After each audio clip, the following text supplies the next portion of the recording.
ప్రస్తుతానికి హైదరాబాద్ నుంచి వైజాగ్ వెళ్ళాలి అంటే ఇలా సూర్యాపేట మీద గుండా విజయవాడ వచ్చి విజయవాడ నుంచి ఏలూరు తణుకు మీద గుండా వెళ్లాల్సి ఉంటుంది. ఇది లాంగ్ డిస్టెన్స్ అవుతుంది. అలానే ట్రాఫిక్ కూడా చాలా ఎక్కువ ఉండటం వల్ల ప్రయాణించవలసిన సమయం కూడా చాలా ఎక్కువ అవుతుంది.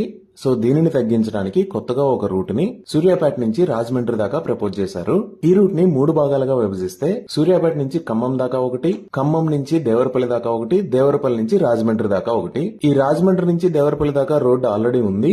ఇక్కడ దేవరపల్లి దగ్గర నుంచి ఖమ్మం దాకా రోడ్డుని కొత్తగా నిర్మిస్తున్నారు. ఇక్కడ ఇంతకుముందు రోడ్డు లేదు, మొత్తం కొత్తగా నిర్మించడం వల్ల దీన్ని గ్రీన్ ఫీల్డ్ హైవే అని అంటారు. ఖమ్మం దగ్గర నుంచి సూర్యాపేట దగ్గర ఉన్న టేకుమట్ల దాకా కొత్త రోడ్డుని ఆల్రెడీ నిర్మించారు. ఈ రూట్ లో కొంత భాగం ఇంతకు ముందు ఉన్న రోడ్డుని డెవలప్ చేశారు, మిగతాది కొత్తగా నిర్మించారు. సో దీనిని మనం బ్రౌన్ ఫీల్డ్ హైవే అని అనొచ్చు.